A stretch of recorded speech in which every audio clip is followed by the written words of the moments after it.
ओम नमः शिवाय। शिव जी सदा सहाय। ओम नमः शिवाय। गुरु जी सदा सहाय। दिव्य आभा आस्था की दृष्टि से गुरु जी के कमल चरणों में मेरा सादर नमन। अपने जीवन में हुए समस्त चमत्कारों के लिए भरे मन से मैं गुरु जी के सम्मान एवं आभार प्रकट करती हूँ। हम उनके अत्यंत कृतज्ञ हैं क्योंकि उन्होंने हमें अपनी छत्र छाया में स्वीकार किया है। हम वह ईश्वर के अवतार हैं, शिव के मूर्त स्वरूप और साथ ही अत्यंत मानवीय, मिलनसार, उदार दिव्य ऊर्जा हैं जो हमारे सही मार्गदर्शन कर झूठे रीति रिवाजों और रूढ़िवाद से उठने को प्रेरित करते हैं। उन्होंने हमें जीवन, धर्म और आस्था को समझने का एक विभिन्न अर्थ प्रदान किया है। सब कुछ अति सहज हो गया है। बहुत सौभाग्यशाली है वह दिन जब हम पहली बार गुरु जी की शरण में पहुँचे थे। जब पहली बार मेरे पिता उनके पास गए थे, उन्होंने हमारे बारे में प्रश्न किया था। उन्हें पता था कि मेरे पति कहाँ पर कार्यरत हैं और मेरी बेटी को क्या रोग है। रूबेला के लक्षण। यह अप्रैल 1995 की घटना है।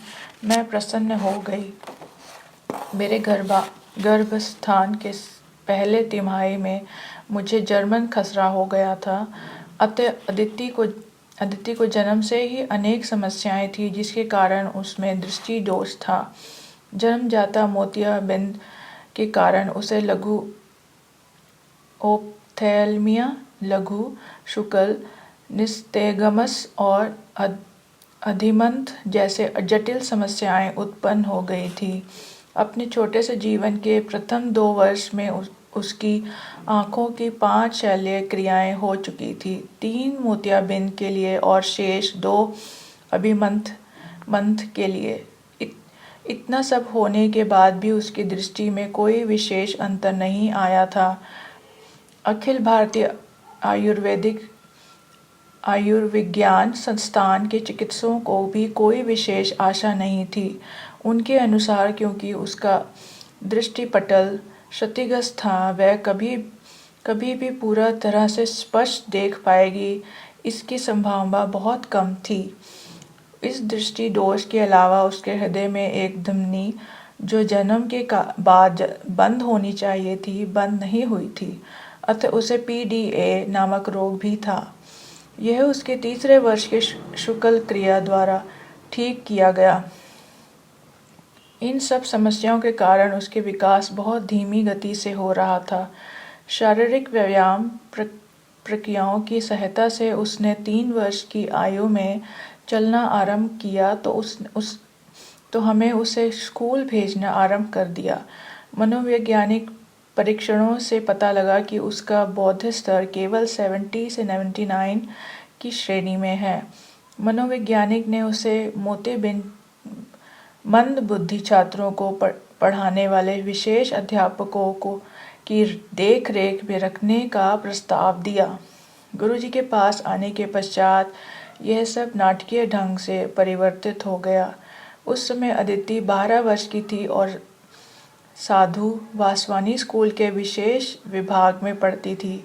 अपने पिता के माध्यम से गुरुजी का आदेश प्राप्त करने के उपरांत हम ग्रेटर कैलाश में गुरुजी के मंदिर पहुँचे। यह एक अनोखा अनुभव था।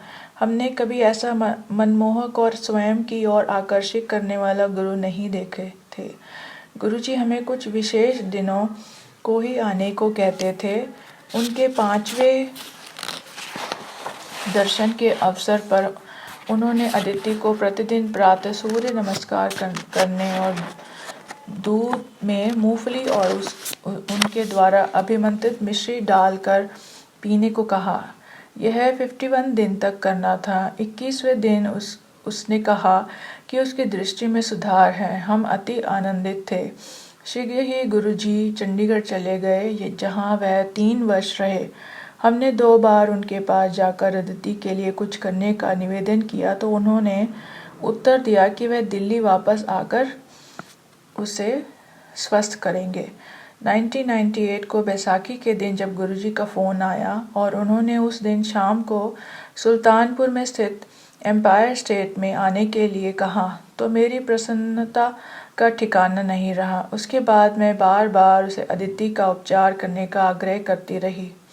उन्होंने किया, पर अपने ढंग से। जून 1998 में एक दिन वह हमारे घर आए। अगले दिन ही हम पुण्य आनंदित हुए जब अदिति समाचार पत्र और अपनी 10वीं कक्षा की पुस्तक के छोटे अक्षर भी पढ़ पाई, जो पहले नहीं कर पाती थी। यह दिव्य हस्तक्षेप नहीं तो और क्या है। ऐसा चमत्कार तो केवल ईश्वर से ही संभव है। इसके बाद अदिति के सब भौतिक परिणामों में भी अभूतपूर्व वृद्धि हुई। उसने 10वीं 12वीं और स्नातक के प्रथम वर्ष की परीक्षा प्रथम श्रेणी में उत्तीर्ण करी और अब वह समाज विज्ञान में स्नातक कर रही है। जीवन के वह काले बादल अब छट गए हैं। 13 वर्ष पूर्व हमें विश्वास नहीं था कि वह ये सब करने में सक्षम हो पाएगी। गुरुजी के आशीर्वाद से अदिति में अत्यधिक सुधार हुआ है। न केवल उसकी दृष्टि दोनों दूर और निकट की बहुत अच्छी हो गई है, उसकी स्मरण शक्ति भी बहुत उन्नत हुई है। पिछले वर्ष 2007 जब दृष्टि परीक्षण हुआ तो वह एक और पंक्ति पढ़ पाई थी। अदिति अब एक आत्मविश्वासी किशोरी है। मेरे लिए इसका क्या अर्थ है? उसके भविष्य की चिंता छोड़कर मुझे विश्वास हो गया है कि गुरुजी उसका ध्यान रखेंगे। मुझे अब शांति प्राप्त हो गई है और मैंने संसार से प्रश्न करना छोड़ दिया है। मैं क्यों? मेरी प्रथम संतान के साथ ही ऐसा क्यों हुआ? गुरुजी ने न केवल हमारे जीवन परिवर्तित कर दिया है, उन्होंने हमें साहस और शक्ति से जीवन का समस्याओं का सामना करना सिखाया है। उनमें आस्था होने के कारण हमें विश्वास है कि उनकी छत्र छाया हमारे ऊपर बनी हुई है और कुछ प्रतिकूल नहीं हो सकता है। मृत्यु को धोखा 3 बार। गुरुजी की कृपा के पात्र मेरे परिवार के अन्य सदस्य भी रहे हैं। उन्होंने मेरे पति को 3 बार मृत्यु का ग्रास बनने से रोका है। पहली बार वह जिस टैक्सी में यात्रा कर रहे थे वह सीधे जाकर एक अशोक लेलैंड ट्रक से टकरा गई। उसकी अवस्था इतनी विकृत हो गई थी कि देखने वाले ने सोचा कि कोई भी यात्री जीवित नहीं बचा होगा। दुर्घटना से कुछ ही पल पूर्व उन्होंने झपकी आ गई थी, फिर भी उनके केवल भौं, ठोड़ी और एक दांत पर थोड़ी सी चोट आई और वह बच गए। उनकी भौं और थोड़ी पर कुछ टांके अवश्य लगे। आश्चर्यजनक रूप से उन्होंने वारंगल से अपनी यात्रा आरंभ करने से पूर्व शिव मंदिर में जल अर्पित किया था और विशेष पूजा करी थी, जो साधारणतः वह ऐसा अवसरों पर नहीं करते। फिर क्या हम कहते नहीं हैं कि गुरुजी ही शिव हैं? 13 दिसंबर 2001 को जब आतंकवादियों ने संसद भवन पर आक्रमण किया था तो मेरे पति उसमें कुछ क्षण पूर्व प्रवेश करने वाले अंतिम व्यक्ति थे। उनके घुसने के तुरंत बाद गोलियों की ध्वनि से वातावरण गूंज उठा और जिस सुरक्षा कर्मचारी ने उनकी प्रवेश करवाया था उसकी भी मृत्यु हो गई। निश्चित रूप से गुरुजी मेरे पति की रक्षा कर रहे थे। तीसरा अवसर श्रीनगर के गोल्फ मैदान में आया। अंधेरे होने के बाद मेरे पति के मन में वहां टहलने का मूर्खतापूर्ण विचार आया और वह घूमने निकल पड़े। एक मोड़ पर उन्हें लगा कि उन्होंने एक कुत्ते को थोड़ी दूर पर देखा है। यह आश्चर्यचकित थे कि इतनी सुरक्षा होते हुए कोई आवारा कुत्ता कैसे प्रवेश कर सकता है कि उसी समय उस प्राणी ने उनमें रुचि दिखाकर उनकी ओर बढ़ना शुरू कर दिया। तब उन्हें आभास हुआ कि पूंछ हिलाता हुआ यह प्राणी पूर्ण विकसित तेंदुआ है। वह अपने स्थान पर जड़ हो गए। उन्होंने उसे जाने का संकेत दिया और अविश्वसनीय रूप से उस तेंदुए ने उनकी आज्ञा का पालन किया। जब वे वहां से चले तो उसे तेंदुए ने मेरे पति का पीछा भी नहीं किया। गुरुजी द्वारा रक्षा का एक और स्पष्ट प्रमाण। गुरुजी ने न केवल मेरे पति की जीवन रक्षा करी है, उनके वृत्ति पर भी दया करी है। उन्हीं के आशीर्वाद से मेरे पति को पदोन्नति और स्थानांतरण मिले। त्रुटिहीन रिपोर्ट होते हुए भी मेरे पति की उन्नति में बाधाएं थी। केवल गुरुजी के आशीर्वाद से ही उनका सचिव श्रेणी में स्थान मिला और दिल्ली आने से पूर्व वह श्रीनगर जैसे प्रमुख स्थान में रहे। 1997 में मेरे पुत्र एक मोटरसाइकिल के पीछे बिना हेलमेट के यात्रा कर रहा था कि एक तेजी से जाती हुई कार से दुर्घटना हो गई। उस समय कुछ भी हो सकता था, जैसे गंभीर चोट के कारण गर्दन की मोच या पाशाघात। चमत्कार से वह थोड़ी सी चोट के साथ बच गया। जब स्वस्थ होकर मेरे बेटा गुरुजी के पास गया तो उन्होंने उसे बताया कि उन्होंने उसकी जीवन रक्षा करी थी। पान के पत्तों से शवसनी ऐंठन का उपचार। मुझे भी गुरुजी ने अपने स्नेह से वंचित नहीं रखा है।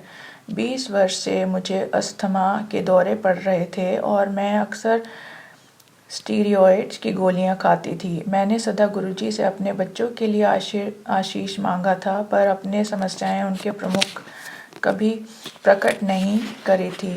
3 वर्ष पूर्व मुझे अचानक आभास हुआ कि मेरे विश्वास रोग समाप्त हो गया है।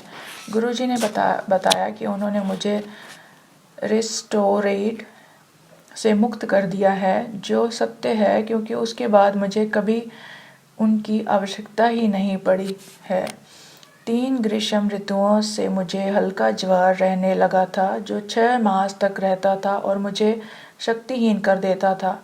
रक्त परीक्षण कैंसर या तपेदिक की ओर संकेत दे रहे थे। चिकित्सकों ने अन्य अनेक परीक्षण करवाने को कहा था। मेरे पति ने मेरी समस्या का उल्लेख गुरुजी से किया तो उन्होंने प्रतिदिन अभिमंत्रित पान के पत्ते सिर के नीचे रखकर सोने को कहा। कुछ ही दिन में मेरे ज्वर अब कभी वापस नहीं आने के लिए विलीन हो गया। स्वप्न दर्शन। अपने परिवार पर गुरुजी की दया दृष्टि का मैं लगातार वर्णन कर सकती हूँ। उन्होंने मेरे माता और पिता को कैंसर से मुक्त किया है। मेरे पिता उनके पास 1995 में अपनी कैंसर की शल्यक्रिया के पश्चात गए थे।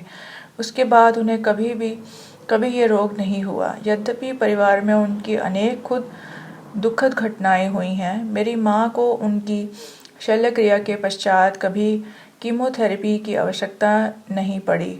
शल्यक्रिया की पूरी अवधि में उन्हें लगा कि गुरुजी ने उनका हाथ पकड़ा हुआ है।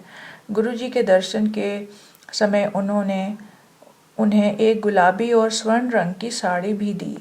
गुरुजी ने अक्सर हमें स्वप्न में दर्शन दिए हैं। एक बार मेरे पुत्र आशुतोष को स्वप्न आया कि गुरुजी के दर्शन करते हुए उन्होंने अपने साथ बड़े मंदिर में चलने के लिए कहा। जब उसकी कारणवश गुरुजी वहाँ नहीं गए तो हम वापस घर आ गए। गुरुजी ने आशुतोष से उसके फ़ोन पर बात करके प्रश्न किया कि हम बड़े मंदिर क्यों नहीं गए। फिर उन्होंने कहा कि वह उसे कुछ दिखाएंगे। उसके बाद जो हुआ वह दिव्य दर्शन है। उसने हमारे प्रांगण में अपने से दूर जाती एक भव्य आकृति को देखा। जानने को उत्सुक कि वह कौन है, उसे शिव की जटाएं और त्रिशूल दिखाई दिए। फिर वह आकृति उसकी ओर मुड़ी। फिर शिवजी ने पहले हनुमान जी और उसके बाद गणेश जी के रूप धारण कर लिए। हमारे पुत्र को वास्तव में आशीष प्राप्त हुआ है। गुरुजी ने जो कुछ भी हमारे लिए किया है उसके लिए मैं उनके आभार और कृतज्ञ प्रकट करने में असमर्थ हूँ। जब उन्होंने हमें संरक्षण दिया है तब चिकित्सकों ने अदिति को पूर्ण स्वस्थ करने में अपनी असमर्थता व्यक्त कर दी थी। उसका रोग निवारण उसकी दिव्य शक्तियों का प्रत्येक परिणाम है। शब्द गुरुजी की महानता व्यक्त नहीं कर सकते। उन्होंने हमारे जीवन परिवर्तित कर दिया है, आस्था से ऊर्जा और स्फूर्ति प्रदान करी है, हमें वातावरण के प्रति अधिक सहनशील बनाया है, स्थितियों को स्वीकार करना सिखाया है और हमें साहस और शक्ति का समावेश किया है। वह छप्पर फाड़ कर देते हैं और बदले में मात्र पूर्ण निर्विवाद आस्था की आशा करते हैं। हमें अपने जीवन का नवीन अर्थ मिला है। उन्होंने हमें प्रचुर मात्रा में आगे बढ़ने की आशा, दृढ़ता और सामर्थ्य भी दिया है। उन्होंने हमें सहयोग मानव बना दिया है। मेरे विश्वास है कि वह परमात्मा के अवतार हैं। उन्हें चाहे किसी भी नाम जैसे शिव, कृष्ण या गुरु नानक के पुकार लें, वह तो एक रूप में ही हैं, सब हैं। हमारे जीवन के सब चमत्कार दिव्य शक्ति से ही संभव थे। मैं सदा उनकी शरण में रहने की विनती करती हूँ। वह अनुयायी धन्य है जो बिना किसी इच्छा से उनकी सेवा करते हैं। उनके परिवार में, उनकी छत्र छाया में सब एक समान हैं। वे सबको अनुभव, सुख और दुख बंटवा कर जैसे एक परिवार में सदा होता रहा है, सच्ची नम्रता और दीनता का पाठ देते हैं। वास्तव में हम उन्हें इस विशाल ब्रह्मांड में मानव ब्रह्म के रूप में देखते हैं। गुरुजी के बारे में इतना कुछ कहना अभी भी शेष है। मुझे अपनी यथास्थान दिखाने की उनकी अनोखी शैली मांग न कर, ये यूं ही तुरदी फिरदी है पंडितादे कोल। ये लेकर उनकी समस्या रहस्यमय मधुर दिव्य मुस्कान या फिर घर में अचानक वह सुगंध जो उनकी प्रत्यक्ष उपस्थिति की ओर संकेत देती है। फिर वे ओम जो अचानक ही पहले घर में उनके सब कैलेंडरों पर प्रकट हुए और उसके पश्चात घर के पूरे फर्श पर सैकड़ों की संख्या में छपे हुए दिखाई दिए कि मुझे नहीं आ रहा था कि चलते हुए कहाँ पर पाँव रखें। जब मैंने उससे इसका उल्लेख किया तो वह बोले, देख दी चल। फिर एक बार उनके द्वारा अभिमंत्रित ताम्र लोटे के जल का स्वाद उसी अमृत सा हो गया था जो उन्होंने उससे पूर्व चखाया था। गुरुजी की सबसे प्रमुख बात है कि उनसे सहजता से बिना झिझक बात कर जा सकती है। ऐसी चिंता कभी नहीं हुई या ऐसा प्रतीत हुआ हो कि उन्होंने हमारी बात नहीं सुनी और हमारे किसी समस्या का समाधान नहीं किया हो। विश्वासपूर्ण में ये निष्कर्ष निकाल सकती हूँ कि किसी को अपने कष्ट बताने की भी आवश्यकता नहीं है। विनती है कि वे हमें सदा अपने संरक्षण में बनाए रखें। श्रीमती ललिता माथुर, दिल्ली। ओम नमः शिवाय। शिवजी सदा सहाय। ओम नमः शिवाय। गुरुजी सदा सहाय।